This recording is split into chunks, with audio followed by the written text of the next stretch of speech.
In today's video, I'm going to teach you how to edit your Shopify checkout page and customize it to better match your brand and improve your customer experience. First, head over to the Shopify website and log into your Shopify account using your email and password. Once you're inside your Shopify dashboard, click on Online Store, then go to Themes, find your current theme and click Customize to open the theme editor.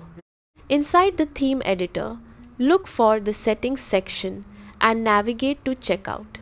This is where you can customize different parts of your checkout experience.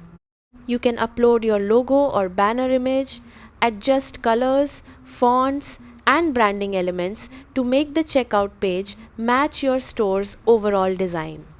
You can also edit customer-facing details like order status, page settings, and checkout branding for a smoother shopping experience.